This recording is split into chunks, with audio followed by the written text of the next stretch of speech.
Bonjour à toutes et à tous. Aujourd'hui, je vais vous faire mon état de l'art de mon parcours recherche sur l'analyse des plateformes de consentement pour les applications Android. Mais avant toute chose, on va faire un peu de contexte. J'aimerais commencer cette présentation en vous montrant ce graphique de Statista qui nous montre les revenus engendrés par la publicité aux États-Unis entre 2003 et 2018. On voit qu'en 2018, ça a dépassé les 100 milliards de dollars de revenus engendrés. Là, on est en janvier 2022 et on peut largement estimer que du coup, cette courbe, elle a juste continué d'augmenter au vu de l'utilisation qu'on fait des outils informatiques qui est de plus en plus importante. Ce qui est intéressant dans ce graphique, c'est qu'on a aussi deux autres petits graphiques. On a le camembert vert qui nous montre que en fait, on a 65% de la publicité qui est affichée sur les mobiles contre 35% sur les ordinateurs euh, classiques, les PC. Et on a 45% de la publicité qui est du coup affichée une fois qu'on fait des recherches sur Internet. Donc vous faites une recherche sur Google, vous avez de la publicité. 30% sous forme de bannière, 15% dans les vidéos, et puis 9% qui sont ailleurs. Là où la publicité, elle se démarque vraiment des autres publicités qu'on peut retrouver classiquement donc à la radio ou à la télé, etc., c'est qu'on va pouvoir faire du ciblage publicitaire. C'est-à-dire qu'on va pouvoir adapter le contenu diffusé en fonction du profil de l'utilisateur. Et tout ça, c'est un grand bénéfice pour les publicitaires. Pourquoi? Eh bien parce que du coup, ils vont inciter plus fortement les utilisateurs à aller cliquer sur leur pub et du coup gagner plus d'argent. Donc toute la problématique vraiment, c'est engendrer plus de revenus pour les publicitaires. Donc pour ça, pour faire de la publicité ciblée, on a trois grands moyens. Mais il y en a d'autres, mais ceux-là sont les grands moyens, on va dire, les grands types de ciblage. On a le ciblage qui est dit classique, c'est celui qui est basé sur les informations personnelles. C'est-à-dire, voilà, par exemple, vous êtes sur Facebook, vous renseignez vos informations, et bien du coup, Facebook va vous afficher des publicités qui sont en corrélation avec votre profil, donc les informations que vous avez renseignées. On a aussi la publicité qui est dite contextuelle. C'est celle qui est basée sur ce que l'utilisateur est en train de consulter. Donc par exemple, voilà, je suis sur un site de chaussures, je regarde des chaussures, etc. Et on va me proposer des chaussettes, voilà, par exemple. Et puis on a un troisième grand type de ciblage qui est le ciblage comportemental. C'est celui qui est déduit du comportement de l'utilisateur au cours du temps. Par exemple, moi, je navigue souvent sur des sites de musique, je regarde des blogs, je regarde des critiques, des classements, etc. Et du coup, on va potentiellement proposer des écouteurs, des casques audio, etc. pour écouter de la musique. Donc toutes ces informations, elles sont récupérées grâce à des scripts qui sont dans le navigateur, ou enfin en tout cas sur le site, sur les sites et les applications. Et une fois qu'elles sont récupérées, donc là je n'explique pas comment c'est récupéré, enfin comment les scripts fonctionnent parce que c'est pas du tout la visée de cette présentation. Mais par contre, ce qui nous intéresse, c'est plutôt le stockage. Et une fois qu'on a récupéré ces informations, il faut les stocker. Pour ça, on utilise ce qu'on appelle les cookies. Alors les cookies, vous en avez tous entendu parler quand vous allez sur Internet. C'est un moyen de stocker l'information, du coup, sous forme de chaîne de caractères, c'est-à-dire une suite de caractères et de chiffres, et c'est stocké dans le navigateur. Donc si vous regardez un cookie, vous verrez que c'est pas forcément lisible. Ça a l'air d'être des chiffres et des lettres qui sont dans un ordre complètement aléatoire. Et en fait, c'est pas le cas. C'est juste que l'information, elle est codifiée. On les stocke du coup ces cookies sur les machines de l'utilisateur, sur là où les machines des utilisateurs, pour gagner de l'espace de stockage sur le serveur. Parce que imaginons que j'ai 5 millions d'utilisateurs, si je stocke tout sur mes serveurs à moi, et mes disques ils vont vite être saturés. Et c'est pour ça que c'est une bonne idée d'enregistrer sur le navigateur de l'utilisateur. En plus de ça, ça permet plein d'autres avantages, mais je ne vais pas tout expliquer ici. Du coup, on divise les cookies en deux types. On a les cookies qui sont dits essentiels, par exemple les identifiants, les mots de passe, mais aussi les paniers sur un site de e-commerce, etc. En bref, tout ce qui est vraiment utile au fonctionnement de l'expérience utilisateur. Et d'autre part, on a du coup les cookies qui sont non essentiels, et ce sont les cookies qui, eux, sont utilisés à des fins de marketing ou de statistiques, par exemple.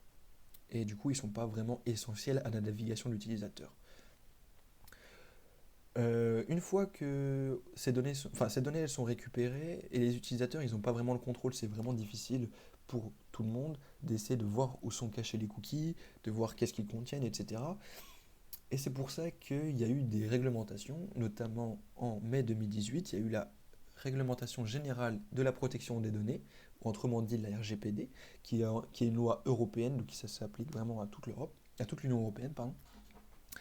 Et elle permet du coup de redonner aux utilisateurs le contrôle sur les données qu'ils diffusent et qu'ils donnent aux utilisateurs. Donc il y a beaucoup de principes, beaucoup de lois. Nous, ce qui nous intéresse, c'est vraiment le consentement. Alors par exemple, la RGPD, elle nous dit le consentement doit être préalable au dépôt et à la lecture de cookies.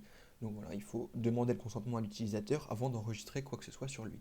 Ensuite, le consentement, il est valide que si la personne exerce un choix réel, c'est-à-dire que l'utilisateur, il doit vraiment dire oui ou non, c'est moi qui choisis. Euh, donc ça peut vous paraître logique aujourd'hui, au bout de 3 4 ans, où vous voyez tout ça sur Internet, mais on va voir que c'est pas forcément toujours respecté, c'est pas toujours le cas. Et puis, le consentement, il doit pouvoir aussi être retiré simplement et à tout moment par l'utilisateur. Donc tout ça, c'est des choses qui redonnent finalement le contrôle à l'utilisateur. Il y a encore d'autres principes, mais je ne vais pas tous les dire parce qu'il y en a beaucoup, beaucoup. Et en cas de non-respect de ces règles, eh ben, il y a des sanctions pour les sites. Alors les petits sites, généralement, ils risquent pas grand-chose parce que ça va en justice, etc. Les procédés sont très longs. Et du coup, là où vraiment il y a des sanctions, c'est pour les gros sites qui génèrent beaucoup de trafic. C'est par exemple le cas de Google c'était le cas de Google en 2018 qui a reçu une amende de près de 3 ou 400 millions de dollars pour ne pas avoir respecté les lois RGPD. Et puis on a eu un petit record il y a 6 mois, là, c'était en août 2021. C'est Amazon qui a pris une amende de près de 750 milliards pour ne pas avoir respecté les lois RGPD en Europe. Voilà, donc tout ça, c'est la CNIL généralement qui porte plainte. Il y a aussi d'autres associations de défense informatique. Mais voilà, généralement c'est la CNIL, donc la Commission nationale de l'informatique et des libertés. Tout ça, ça nous amène du coup à la problématique suivante. Est-ce que les applications Android, elles respectent vraiment mon consentement? Alors pour ça, il faut comprendre un peu les mécanismes et ce que sont les plateformes de consentement. Alors qu'est-ce que c'est une plateforme de consentement, ou en anglais une Consent Management Platform, que je vais abréger en CMP? Eh ben, c'est ce genre de petites bannières que vous voyez à chaque fois que vous allez sur un site pour la première fois. Ces CMP, leur visée, c'est de collecter puis partager le consentement avec les publicitaires. Donc il en existe pour les sites web, pour les applications mobiles, comme vous avez l'habitude d'en voir, mais il en existe aussi pour les télévisions connectées et pour les utilisations privées. Du coup, ces CMP, ils contiennent la liste des publicitaires et les buts de la récolte de données. En fait, quand vous arrivez sur une bannière, vous pouvez vous pouvez donner votre consentement, tout accepter, tout refuser, dans les cas, on va dire, qui respectent la loi. Et il y a aussi un petit bouton où vous pouvez voir plus d'informations, et dedans, vous voyez la liste des publicitaires auxquels ça va être diffusé. Et dans ce cas-là, vous pouvez choisir à quel publicitaire vous autorisez de vous donner de la publicité ciblée, et à quel publicitaire vous ne voulez pas. Et aussi, il y a les buts de la récolte de données. Voilà, il y a des différents buts, hein, marketing, statistique, etc. Et concrètement, le CMP, une fois que l'information elle est codifiée, voilà, ça ressemble à ça, quoi. C'est de l'information qui est utilisée pour le traitement numérique. Avant de vous montrer un petit schéma explicatif de comment ça marche de façon très généraliste, il faut parler de l'IAB, ou l'Interactive Advertising Bureau. Ça, c'est une organisation qui rassemble les acteurs de la publicité sur Internet, c'est-à-dire les publicitaires, les concepteurs des CMP, donc les outils de consentement, et les développeurs des sites web. Chacun a un peu son domaine, sa partie, et du coup l'IAB, ça permet vraiment de donner des règles communes pour faire marcher tout cet écosystème de façon, de la meilleure façon possible. Donc pour ça, l'IAB a créé un outil qui s'appelle le Transparency Consent Framework, autrement dit le TCF, et cet outil propose des règles communes pour le traitement des données personnelles, mais aussi l'accès et le stockage d'informations. Donc on voit ici un screenshot du repo, du projet GitHub du TCF. Donc pour ceux qui ne savent pas, GitHub, qu'est-ce que c'est? C'est un peu c'est la plateforme de partage de code informatique. En gros, c'est un peu le Facebook des développeurs. Et du coup, l'IAB, elle a mis un projet qui s'appelle du coup le TCF, et là-dedans du coup il y a les notices d'utilisation ainsi que des utilisations, enfin des aides pour implémenter les scripts pour pouvoir du coup faire tout ça au mieux. Donc concrètement, comment ça se passe? On a un petit utilisateur ici qui va sur une application mobile ou un site web qui lui montre du coup le CMP, et l'utilisateur il donne son consentement sur le CMP. Donc quand on dit qu'il donne son consentement, c'est que le consentement il peut être positif mais aussi négatif, c'est pas forcément oui.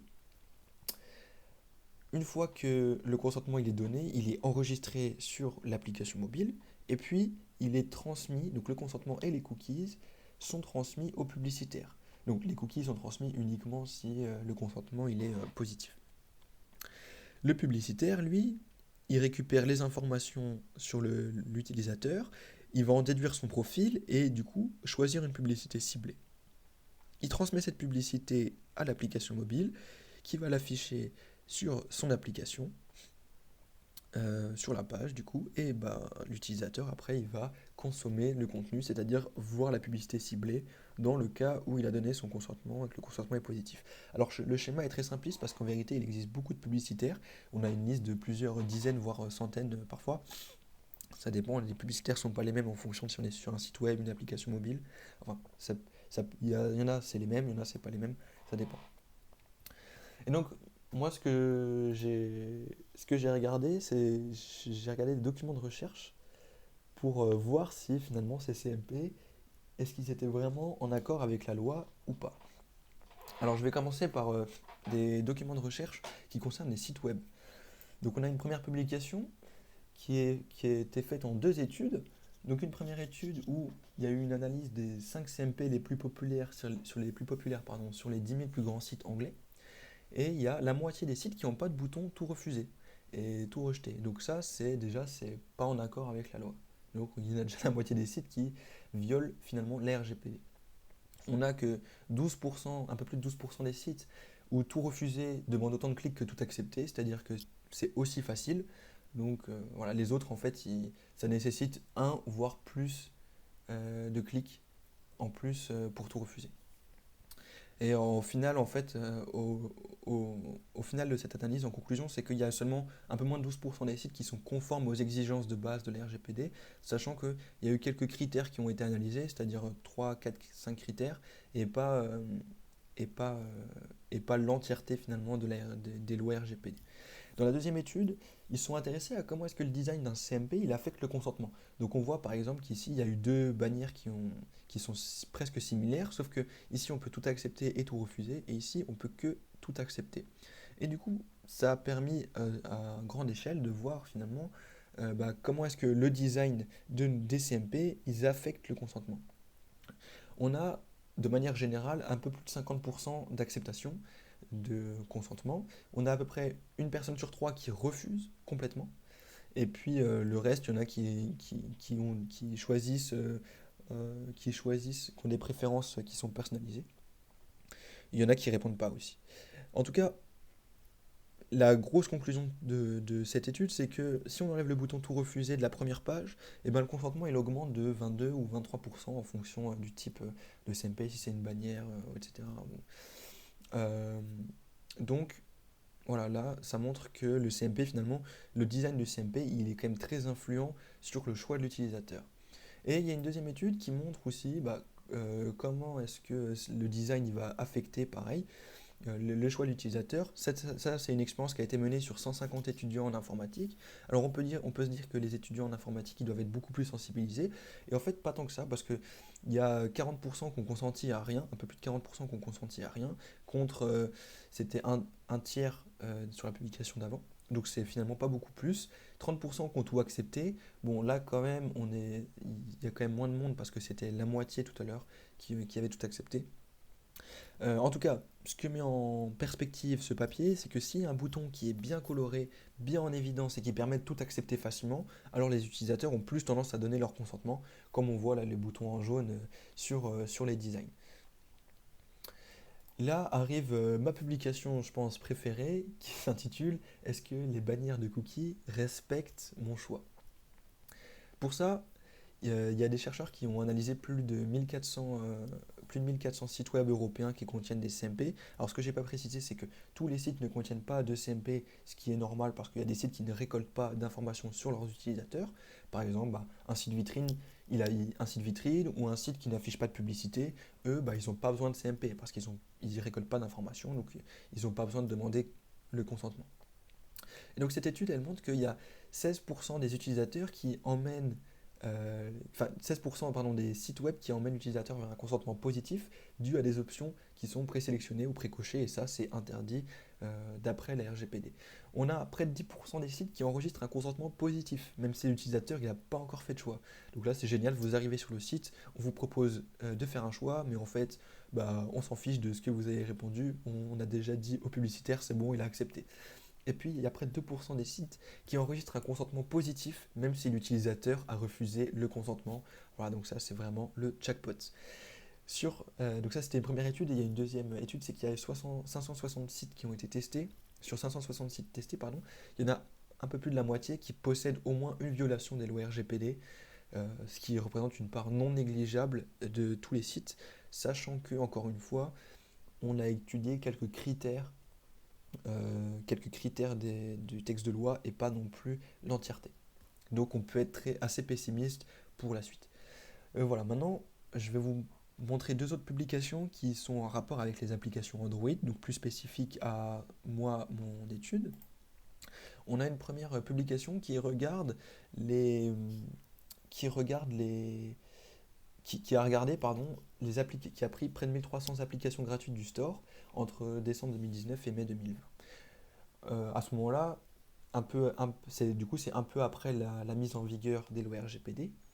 Et ce qui a été vu, c'est qu'il y a trois quarts à peu près des applications qui ont été mises à jour après que la mise en place des RGPD ait été faite. Donc on peut être optimiste, on se dit, bon bah voilà, il y en a trois quarts des applications qui quand même essayent de respecter les RGPD.